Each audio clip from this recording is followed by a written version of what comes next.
We are starting our story at the beginning.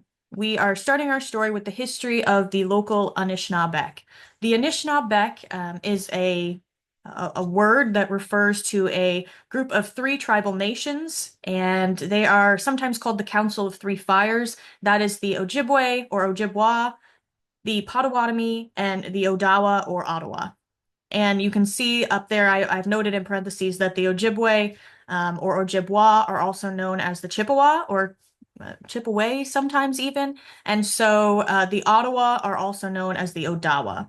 And those three tribal nations make up the Anishinaabeg, which in Anishinaabe the Odawa language, means the good people or the real people. And the Anishinaabeg are again part of the larger Native American family known as the Algonquin. And that is where we get our group. In our area, specifically, the Little Traverse Bay Band of Odawa Indians is who I'm going to be focusing on, um, obviously, from here. So Odawa, in the Anishinaabe language, Odawa actually means to trade. And the Odawa were not just warriors, but they were traders. And they already had a very extensive network of trade routes that they used so that when the French arrived, basically all the French had to do was tap into this existing network. And that's one of really the crucial things that made the fur trade work, was the connections that the Odawa had built within not just their nations of the Anishinaabe of the Council of Three Fires, but with other nations as well. In terms of where these tribes were located, the Potawatomi are primarily southern Michigan, and the Odawa or Ottawa are northern Michigan, and then the Chippewa are the Upper Peninsula. But of course, these tribes were also in Canada, in Minnesota, in Wisconsin, and quite a few other places as well. The group we're talking about, the Little Traverse Bay Band of Odawa Indians, originally were living around the 1650s on Manitoulin Island. So Manitoulin Island is right here in Lake Huron on the Canadian side of the border. And the Odawa there were driven from Manitoulin Island by the Iroquois. And this was an event called the Beaver Wars, aptly named because the Iroquois were pushing into territory that was claimed by the Odawa because they were trying to basically get a corner on the market of the fur trade. And beaver, of course, was the most important fur at the time, and cornering that extremely lucrative market was really beneficial to whoever controlled those trade routes, controlled who would be trading with the French. And so in the 1650s, you have this movement of the Iroquois into Odawa territory, and the Odawa are pushed off Manitoulin Island. They first end up at the Straits of Mackinac, but eventually they flee all the way here to Chuquamanon near Bayfield, Wisconsin. The wars last a few decades before the Odawa and French allies are able to repel the Iroquois from that territory.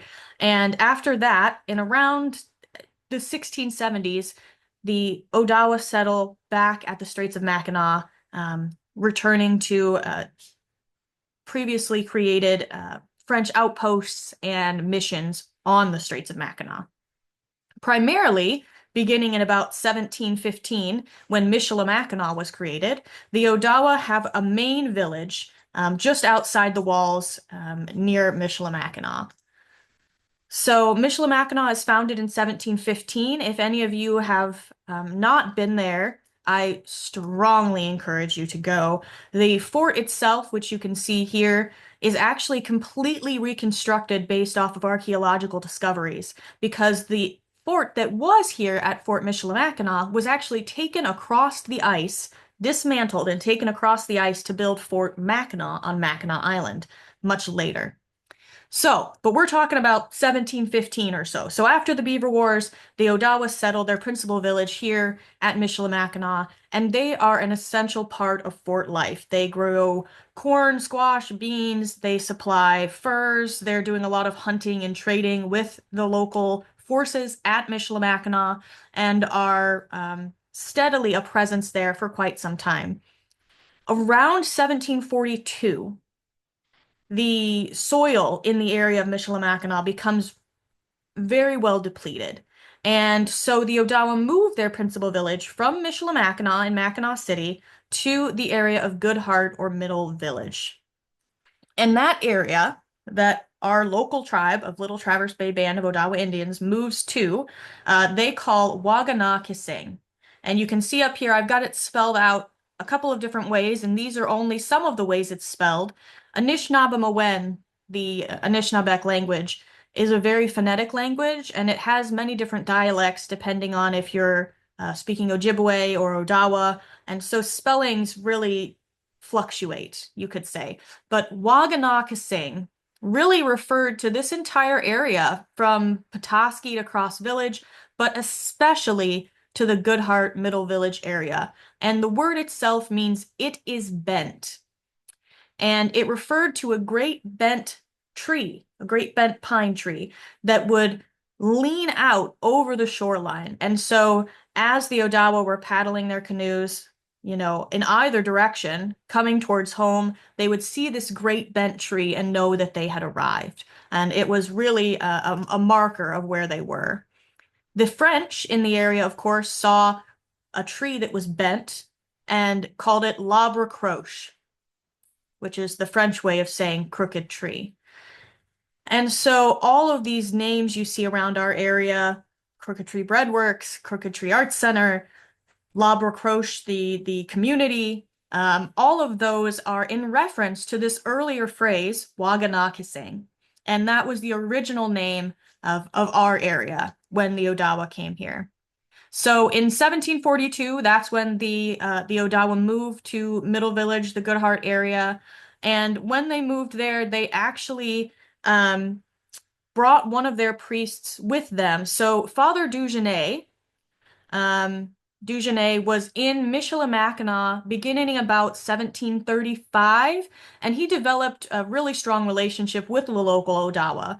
And so he started splitting his time between St. Anne's at Michilimackinac and the Goodhart Middle Village area when they left.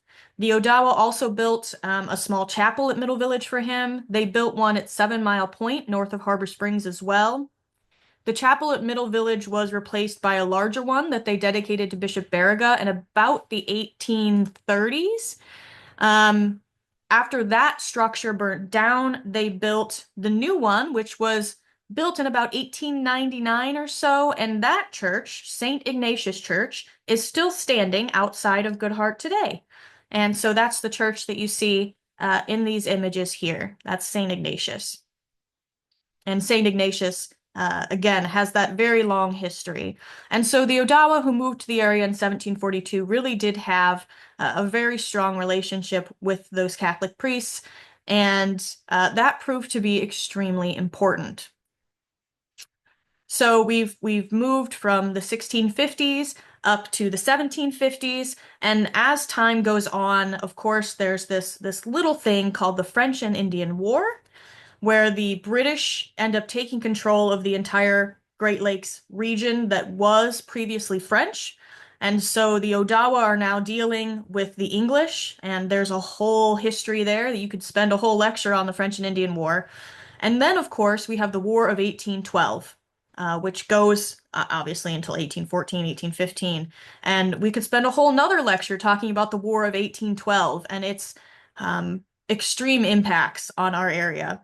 But suffice it to say, the Odawa go from this very strong, very reciprocal relationship with the French to a not so good one with the British, and to an even worse one with these new Americans that have pushed their way in and won the War of 1812, seizing control from the British. So the Odawa have already gone through all of these changes with these other nations. And the Americans, by the time the War of 1812 is over, the Odawa are beginning to realize that war and, fighting in a traditional sense is not what is going to keep them in their homeland.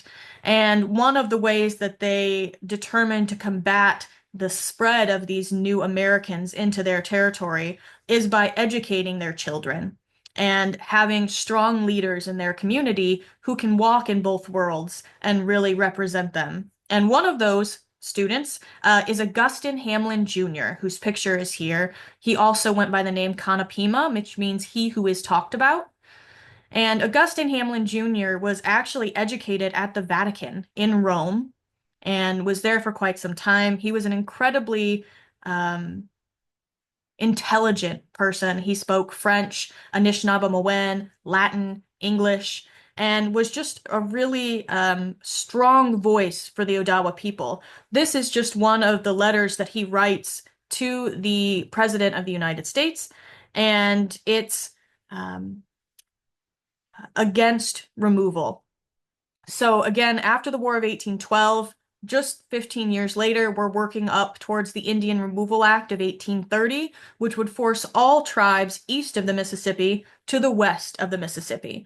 And tribes in the southern part of Michigan, the Potawatomi, for example, the Odawa, who are their brothers and who have tribes in the northwestern part of Ohio and down near Toledo and Detroit, they are already being removed. And so the Odawa here at Waganakising need to fight this. And Augustine Hamlin Jr. is involved in many of the early treaty negotiations as an interpreter for the Odawa. And one of the things he writes, I just find so moving, and I want to read it to you. He says, "It is a heart-rending thought to think of leaving our native country forever. There are many local endearments which make the soul shrink with horror at the idea of rejecting our country forever. The mortal remains of our deceased parents, relations, and friends cry out to us, as it were, for our compassion, our sympathy, and our love." Augustine Hamlin Jr. was not the only influential leader who was educated and brought up to be a leader for the Odawa people. His cousin William Blackbird and Andrew J. Blackbird were also educated. Their sister Margaret Boyd similarly was educated as well and proved to be major spokespeople for the Odawa people. And what ultimately came of this is that the Odawa signed several different treaties ceding land to the new United States government and in exchange for staying at Waganakising. And this is another quote that I quite like. And this is Andrew Blackburn in his book on a history of the Ottawa and Chippewa Indians. He writes about on a cold November morning in 1836, Augustine Hamlin Jr. and some of the most important leaders in Waganakising get in their canoes at Zorn Park Beach here in Harbor Springs, and they paddle all the way to Washington, D.C. in November in canoes. And it's just a stunning story. And he writes, "I was clear at the top of those trees with my little chums, watching our people as they were about going off in a long bark canoe. And, as we understood, they were going to Washington to see the Great Father, the President of the United States, to tell him to have mercy on the Ottawa and Chippewa Indians in Michigan, not to take all the land away from them." So, as a result of those treaties, the Odawa managed to secure their place here in Waganakising. Now, that's sort of the backdrop of what's going on. And in 1829, under these pressures and facing the repercussions of the War of 1812, facing Indian removal, there's a split in the Odawa community. And several hundred Catholic Odawa, at the advice of their priests, like Father Pierre de Jean, they decide to split from Middle Village. They move south, and they found Wequitansing, which means small bay place or little bay place in the Odawa language, right here on the shores of Little Traverse Bay. And so they found Harbor Springs as we know it in 1829. The idea being that if they founded this European-style town, they built Holy Childhood Church, and they built the rectory for the priest, for Father Pierre de Jean, who you can actually see in this picture here. This is the early school and home and the early Holy Childhood Church that they built in 1829. And the idea would be that if they built this church, if they built homes in a European style, by the time the Americans were coming up to settle this area, they would find a thriving European style town that they could just join. There would be no need to kick the Odawa out of the place. They could just join in. So the Odawa who moved to Wekwatsing really are looking to Americanize, looking to assimilate and to protect themselves from removal is the entire point. So they are giving up a lot in order to ensure that they can remain home. This is a later picture of Holy Childhood Church and School from about 1880. So you can see that it's grown quite a bit. So we've gone through a couple names here. We've gone from Waganakising to Wekwatsing, uh, and now Little Traverse. So, of course, as I said, Wekwatsing in the Odawa language means Little Bay Place. And the Americans, when there did begin to be some European settlement in the area, gave this town the name Little Traverse. We get a post office officially in 1861. And so that is when the name Little Traverse gets stamped on everything from there on out. But it's a little bit earlier than that. It's in about 1853 when Richard Cooper establishes the first trading post in our area. Up until that point, the only Europeans who were in the area would have been traders or priests. And after that, we have some trading, mostly fishing, and coopers who are on the who are at Little Traverse. And this is what town looked like. About, I'd say about 1875 is when this picture here is taken. You can see Holy Childhood Church here in the center. You can see that town is really starting to develop, but hasn't completely developed yet. And you can see Harbor Point, this undeveloped peninsula of land jutting out in the back there.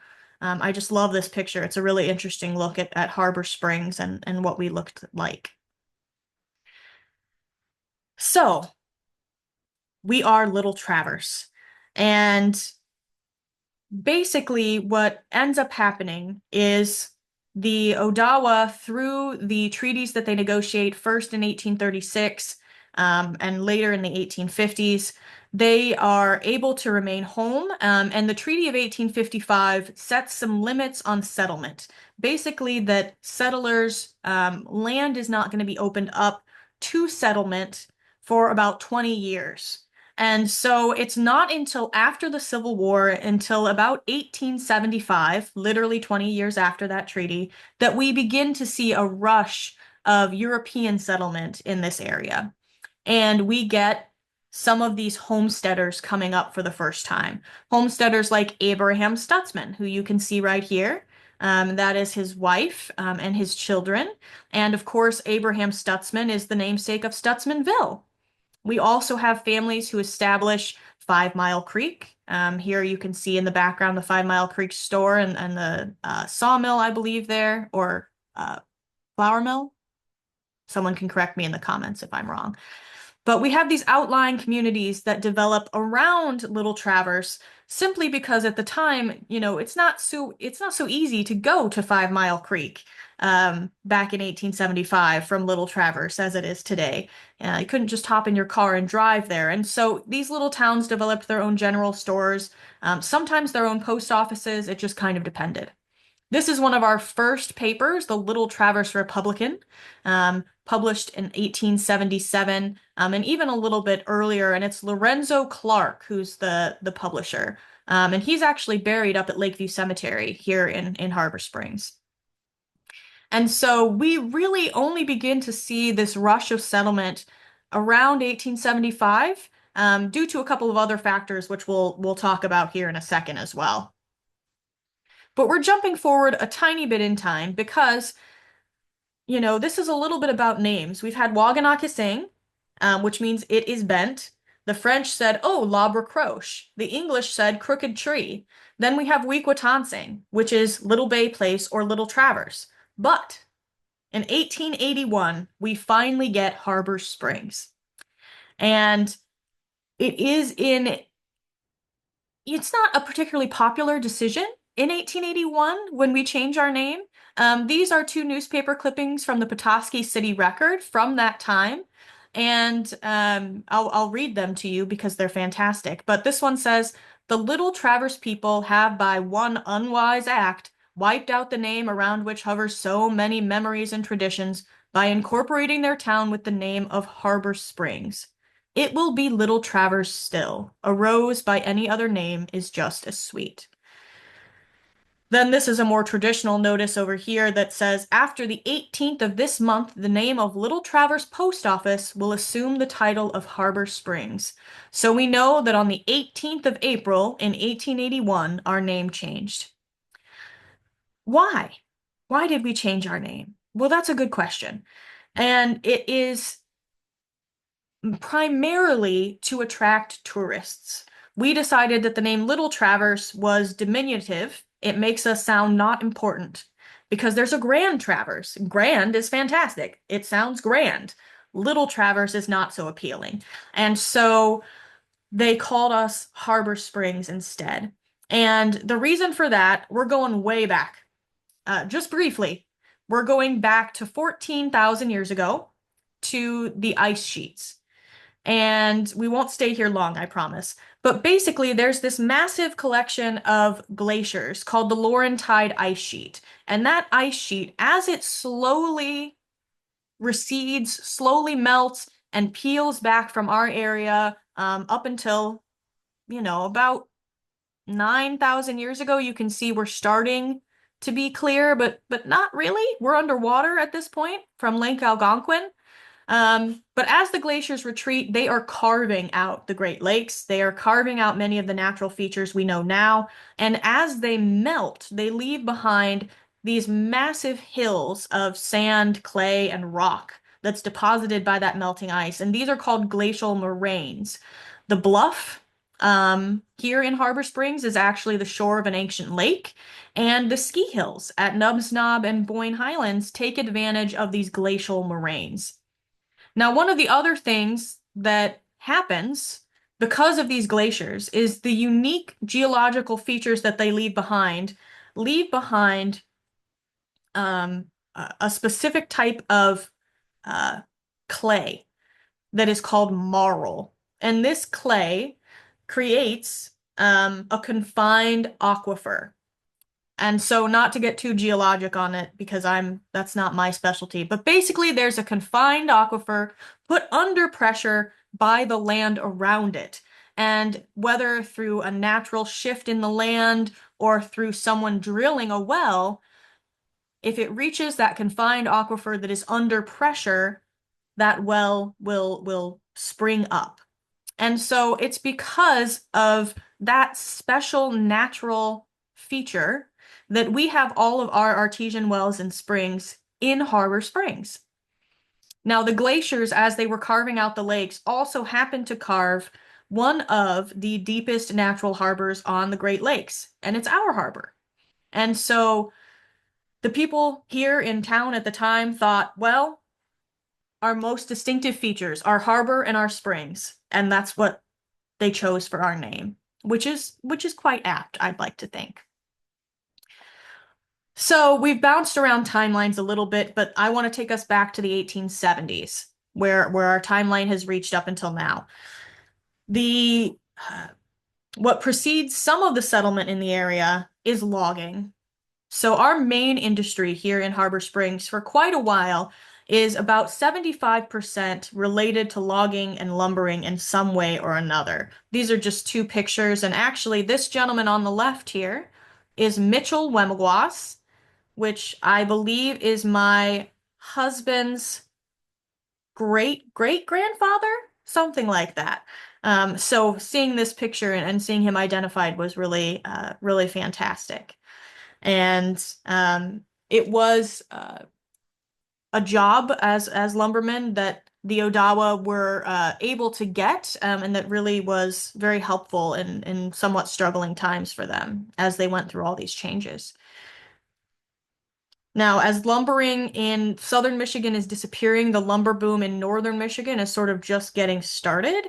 By about the 1880s, the number of sawmills active in city limits really just boomed, and we had quite a few lumber mills and docks. This is a 1902 plat map of Harbor Springs that shows some of the different docks and things that we had.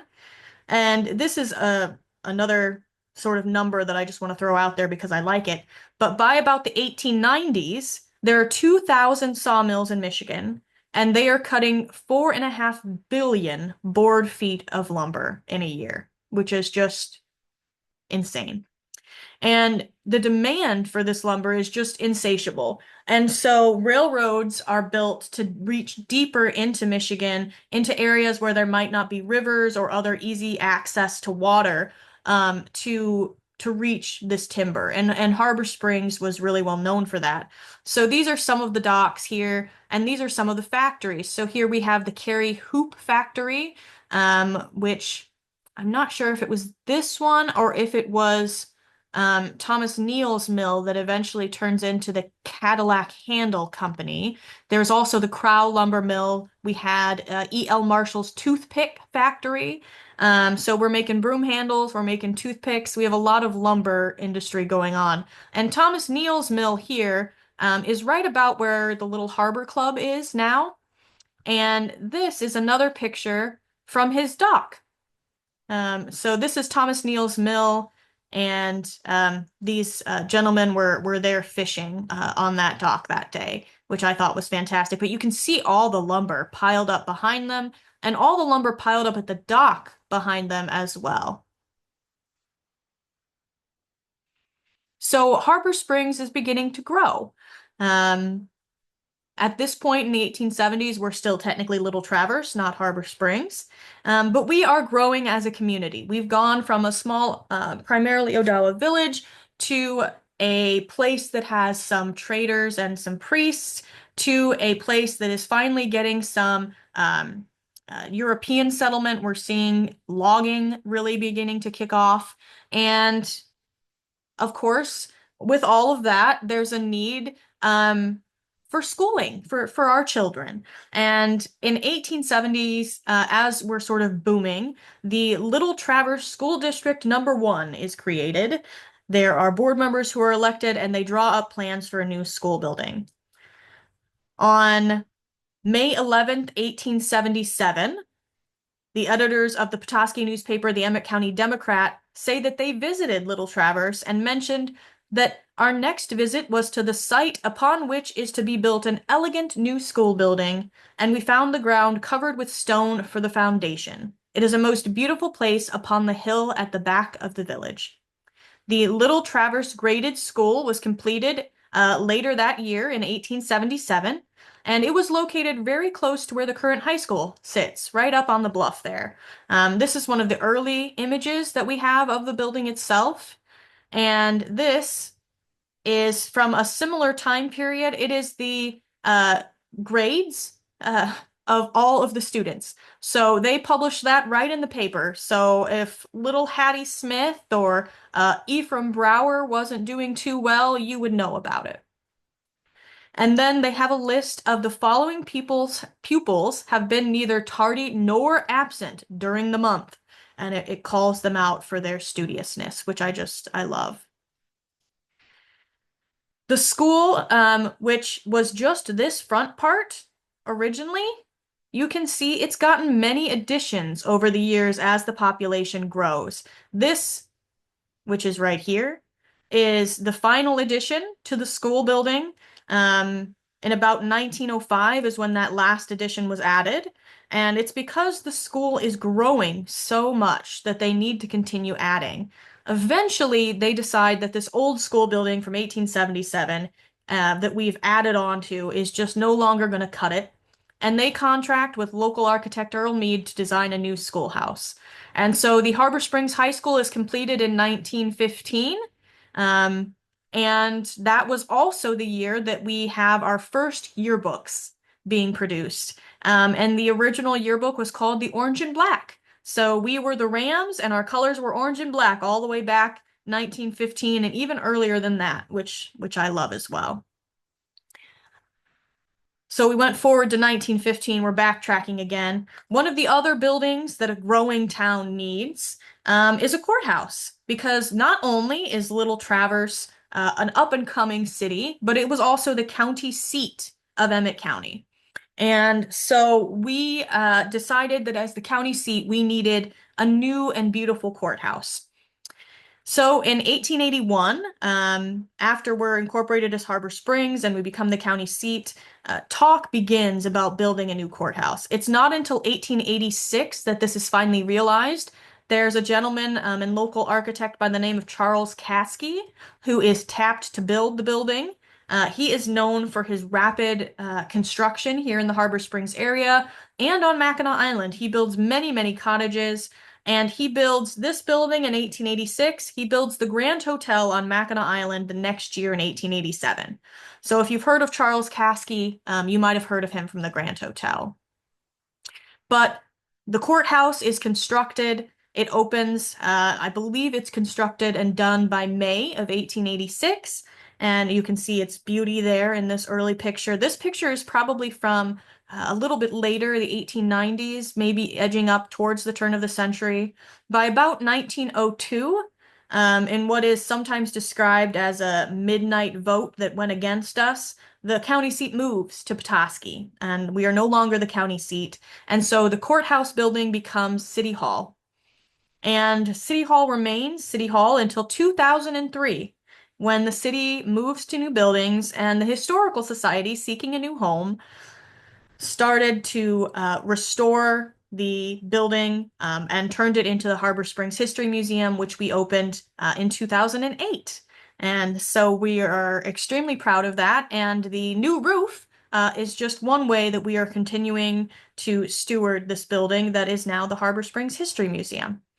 And so we're excited about that process. And again, thank you all for switching to Zoom and bearing with us through that. So again, we're growing.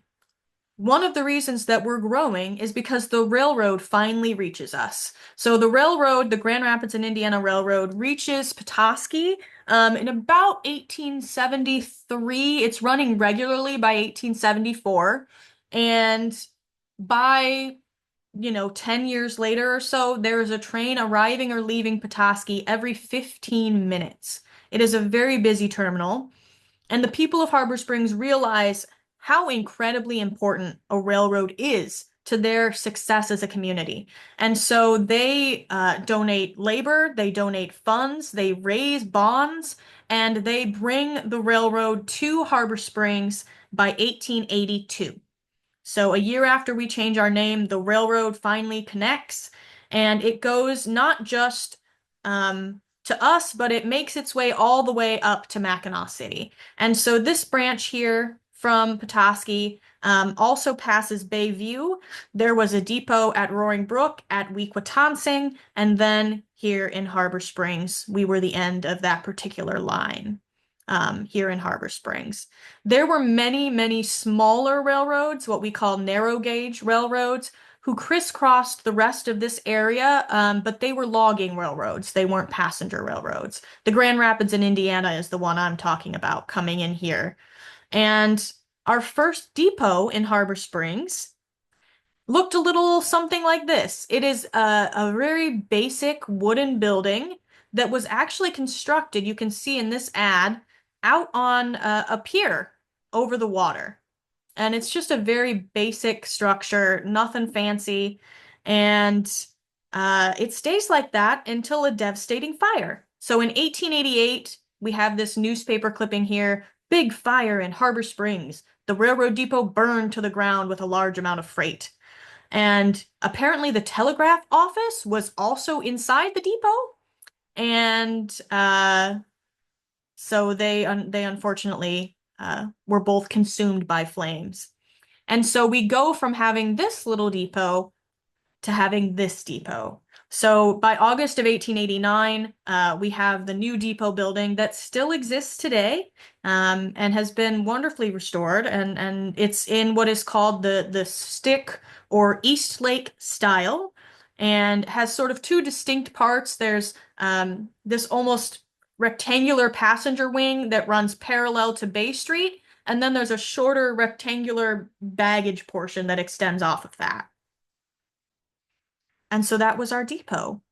So the railroads made their way up here originally um, to carry lumber, but as settlement is beginning to increase here in our area, they switched to carrying passengers. And let's see, I don't want to take up too much of our time, but we're getting there. So moving forward and backwards at the same time. So again, a lot of the things I'm talking about are happening simultaneously. In the 1870s, we have this first rush of settlement up here. We have logging that is contributing to that, but we also have this sort of growing health movement that is contributing to people coming to northern Michigan, which is sort of the middle of nowhere in the early 1870s. And I call this sort of the first pure Michigan movement. And what was happening is during this era, during the Victorian era, cities are becoming these increasingly industrialized, cramped, dirty places, and they are not particularly healthful. And there's this strong belief that the environment can actually be curative, that pure air, that water that's pure can cure things like tuberculosis. And so we have the opening of places like the famous sanitarium in Battle Creek, Michigan, run by Mr. Kellogg, of Kellogg's fame. And in that, you can have a Turkish, Russian, Roman, solar, electric, thermoelectric, or electrovapor bath. And there's also journals like the Journal of Physiology, Hydropathy, and the Laws of Life, the Water Cure Journal. And basically, they are encouraging people to go out and get fresh air. And we have an abundance of that here in Harbor Springs in northern Michigan. And so that was one feature drawing people up north. And really, all of these things sort of coincide to make Harbor Springs the perfect summer getaway. And we see the founding of our resorts very early on in our history. And the railroad lines, which again had been investing heavily in infrastructure, in these rail lines, in these railways for lumbering purposes, suddenly turned their attention to carrying passengers. And they got very creative in their marketing campaigns. For example, if you needed to know where on earth you could golf along the entire Grand Rapids and Indiana route, they had a brochure for that. They called it the fishing line, because they could also tell you every single place you could fish along that line. And so they published these really fantastic pamphlets to draw people to northern Michigan. And so we get the founding of our resorts. And again, town is growing. So the Harbor Point Association, which is founded as the Lansing Resort by a group of Lansing businessmen, is founded in 1878. So as I said, that picture I showed you earlier is probably about 1875 because there's no development yet on the point.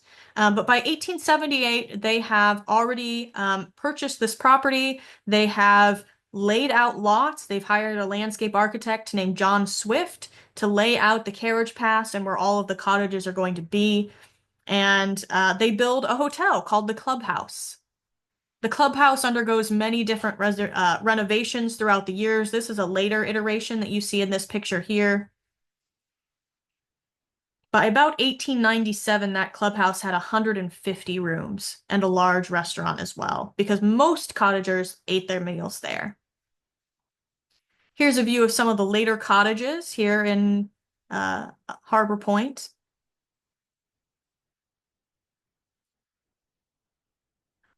We're skipping over a few slides. I've covered them in other presentations. If you are at all interested in the Little Traverse Lighthouse or Elizabeth Whitney Williams, who was the first lighthouse keeper there, I will again direct you to our YouTube page. Our YouTube page has a lecture I did all about those topics. It also has an in-depth lecture about the history of Wequitansing, and one about the history of Bayview, which we were fortunate enough to have some fantastic speakers come and do those lectures for us. So if you're interested in learning more about these resorts, I will direct you to those videos on our YouTube page. But in short, Wequitansing, which takes its name from the original name for Harbor Springs, meaning Little Bay Place, Wequitansing is founded also in 1878, so it's founded the same year as Harbor Point, but it's founded on an 80-acre parcel of land that the town of Harbor Springs gifts to the Presbyterian Summer Resort Association to encourage settlement in the area. They build a hotel as well, and actually Mr. Charles Caskey, who built our building here, the courthouse, is involved in some of that renovation and construction. This is an early image of the hotel behind him there, and this is a later brochure for the Wequitansing Hotel. The newspapers at the time, specifically in about 1881, 1882, mentioned cottages being built in every single issue. And one line that really stuck out to me in doing my research during this time period, after these resorts are founded, is that the town is filling up with strangers. Just sort of noting how many people were really coming to the area. And one of the things that drives this home more than pretty much anything else to me was the transportation. And we had steamships, for example, coming into the area. Some of these really large steamships, like here you can see the Manitou, and behind it, the steamship Northland is coming in. And these start coming by the 1880s. These huge steamships are able to dock right on, this is the main city dock next to Stafford's Pier as we know it today. And they're able to come right up into our harbor because, again, we have one of the deepest natural harbors on the Great Lakes. That's why we're named Harbor Springs. And so, for example, the Manitou came from Chicago and was an overnight 24-hour or so trip from Chicago to Harbor Springs, and it would cost you about $5 for meals and an overnight room to get here. And the Manitou could carry about 400 passengers, and it came at least once a week. And there are other steamers like the Northland coming in, making our harbor extremely busy. And that's how many of the summer resorters and vacationers and visitors and tourists got to Harbor Springs, was either through the railroad or through these steamships. These are two artifacts from our collection here at the Historical Society. One is a little teacup that belonged to the steamship Manitou and to the Manitou Steamship Company, named after it. And this is a baggage manifest, which I love. It's from 1897, and it shows people coming in from Chicago to Harbor Springs, from Milwaukee, again, from Chicago, mostly Chicago, to Harbor Springs. And it shows what they're bringing with them: a trunk, a bike, a bundle. And I just think it's pretty fantastic. And some of these other manifests list the names of people coming in, and some of those names are fairly recognizable even today. At the same time that we have these huge steamships coming into the area, we have ferries. So this is before cars, and the best way to get around, whether it's on the little dummy train that ran from Petoskey here to the area, the only other alternative was a horse and buggy over really rough, not graded roads, or you could take a ferry. These are some of the ferries that you saw in our area. Again, this is really around the 1890s when the ferry traffic is picking up. But the ferries started running as early as 1875. So around the same time as the railroad reached Petoskey. But it's not until 1882 that the railroad gets to Harbor Springs, remember. So until then, ferries were really your only option. And it gets to the point that there are as many as 5,000 passengers every single day taking just the Chrysler ferry line in Harbor Springs. And at about 25 cents a ticket, round trip ticket, these ferries could really bring in quite a lot of money. And so this is one of the time cards that's in our collection for the steamer Hazel. And there were quite a few others. There was the Silver Spray, the Searchlight, many, many different ferries. And yep, we've gotten to about 45 minutes. Just to sort of wrap things up and talk about how Harbor Springs is growing, and to share some fun pictures because they're my favorite. Here we have some of the businesses in Harbor Springs that are beginning to boom at this time. So, in order to cater to all of these new tourists and settlers, all of these new resorters, all of these new homesteaders, many, many businesses spring up. This is actually a picture of the Barber Brothers General Store being sold to G.C. Adams. And so they both have their signage on the building at that point, which I think is fantastic and it just sort of encapsulates uh I don't know, downtown Harbor Springs in the 1880s. Now by 1882, again, sort of the 1880s, that magic number. Our town here, Harbor Springs, we had a drugstore, two different grocery stores, two men's clothing stores, a meat market, a bakery, a jewelry store, a boot and shoe store, as well as literally countless blacksmiths, livery stables. We had doctors, we had barbers, we had lawyers. There were two saloons. There were, as I mentioned already, a ton of different lumber industries. And so really we're growing quite rapidly. This is one of my favorites. This is the Babcock Floral Company. And it was established in about 1903. The Babcock's home and business was located near the railroad tracks between Wequitansing proper and West Wequitansing. And they were rapidly meeting the area's needs for fresh flowers. By 1909, the newspaper reports that they had the largest flower and vegetable garden in northern Michigan, covering 17 acres of excellent land besides several spacious greenhouses. Here's an example of one of the livery stables. This is Baldwin's livery, taken about 1910, maybe even a tiny bit earlier than that. But Baldwin's livery stable is located where today's let's see. Tom's Mom's Cookies would be behind it. It's directly across the street from the library building. And so what is now Ivy's and W Wear, those little stores, that is where Baldwin's livery stables used to be. This is the inside of the Waldron and Cassidy hardware store. I love these stoves. I just thought this picture was fantastic. I couldn't help but share it. And this is actually uh, Jay Waldron, the main proprietor of the hardware store. So, to sum up, we've covered from about the 1650s moving to 1742 when we get to Goodhart, moving to 1829 when we finally arrive in Wequitansing, 1861 we become Little Traverse, 1881 we become Harbor Springs, and by the turn of the century we are this booming resort and tourist mecca. We have a thriving lumber trade, and we are moving into some of these really lucrative and bountiful years before World War I. And that is where our story ends for now. That's the first part of Harbor Springs history. So I hope you have enjoyed this trip down very far memory lane, I suppose you could say. This trip into the early history of Harbor Springs and how we became Harbor Springs from Waganakising to Harbor Springs. So I really thank you all so much for joining us, joining me for this presentation and being interested in learning more about our community.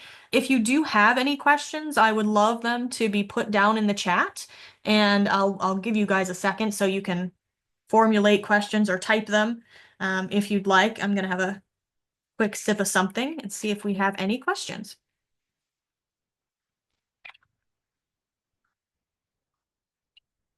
Let's see. My mom used to go to the docks when the steamers came in to pick up pennies that the passengers would throw down. Oh my gosh, that's fantastic. Yeah, the steamships came, into the 1950s and 60s before that really fell off. Really, the rise of the automobile kiboshed the whole ferry traffic and the large steamship traffic as well. So while automobiles are fantastic, I do regret that I never got to see those great steamships coming into Harbor Springs. Every now and then you get a barge in the harbor, one of the freighters sheltering in our harbor, but not terribly often. What is the next historical follow-up lecture named? That's a good question. In the past, we've simply named these History of Harbor Springs 1 and 2. We changed the name and revamped this a little bit from previous years.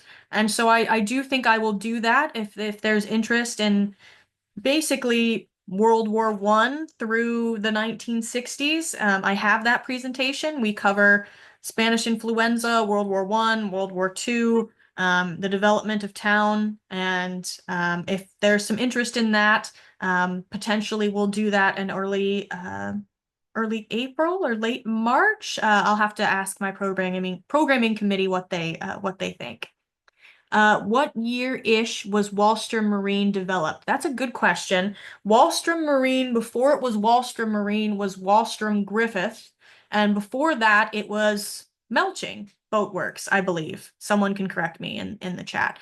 And Melching was founded as early as the turn of the century. Some of those early boat works were actually developed to cater to the ferries, but also to cater to this really boating was just, it was as popular then as it is today, but instead of having a private yacht, you would rent a canoe. And paddle out into the harbor as sort of a day excursion. And some of these boat shops developed around that model. Um, and to take care of some of the lumber schooners and things that were coming in all the time to the harbor. Um, this picture, 1910, is this the north side of the street? Yes. Yes. This is Holy Childhood School down here, I believe. And so you can kind of make out where we are from that. I love this picture. I think it's fantastic. This picture from earlier, I didn't give you context, but this is roughly where the city buildings are now. This was Crowell Lumber Company.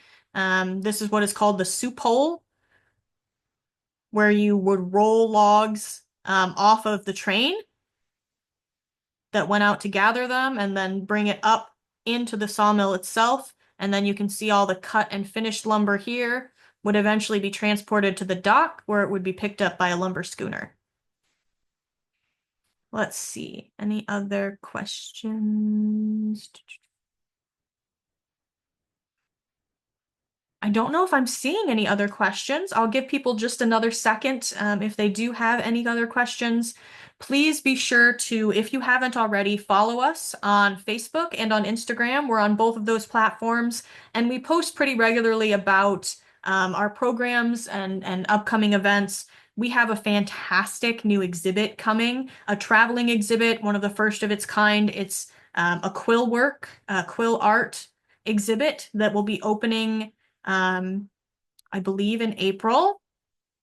And it's a traveling exhibit, the first of its kind to be both written in Anishinaabe and in English. We're really excited about it. Keep an eye on the newspapers. You'll be seeing some of our press releases that way as well. How many people lived in the Ottawa villages at Michilimackinac and Middle Village? That's a good question. Several hundred at least. I believe sort of around the entire shoreline from Petoskey up to Cross Village were several thousand, but in sort of smaller communities. Oh, we have a melching in the chat. I love it. Love the Zooms available as I don't live anywhere near Michigan anymore. No problem. We're happy that you can join us. That's exactly the reason we do Zooms. And sometimes when our building isn't available due to roof construction. Okay, I think that's it. How large an area would they have used around the villages? Oh, that's another good question. So the Odawa villages themselves really only became the Odawa lifestyle was very migratory. And so, in the winter, they might be hunting and trapping in one area. In the spring, they would go to another area for their sugar bush for making maple sugar. In the summer, they would all gather together back again on the shores of Little Traverse Bay. But really the connections um, with missionaries, with the French, with the fur trade, and then later after the French and Indian War, after the War of 1812, that's really when the Odawa were farming more and more and were going to be uh, settled more and really setting up in larger villages. Yes, we're really excited about the quill work exhibit as well. We have the exhibit was curated with many elders and artists from Little Traverse Bay. The traveling exhibit, it was just at the Zebra Wing Center in Mount Pleasant, and it will be coming to us next. And then after us, I believe, um, I think it's going to Illinois, and I believe it's actually going to be on Manitoulin Island, in Canada for a brief time as well. So we're excited to be a part of that great story, and we hope you will all come to see it. All right. Without any more questions, I am going to go ahead and end the meeting. But again, please follow us on all our social media platforms. Visit us on YouTube so that you can see some of those other lectures I mentioned, specifically about Bayview or Wequitansing, if you're interested in those. This lecture and its recording will be emailed to you in a couple of days in case you missed anything or need to go back. And again, thank you so much for supporting our programming and supporting the Historical Society. We really appreciate your investment in our history.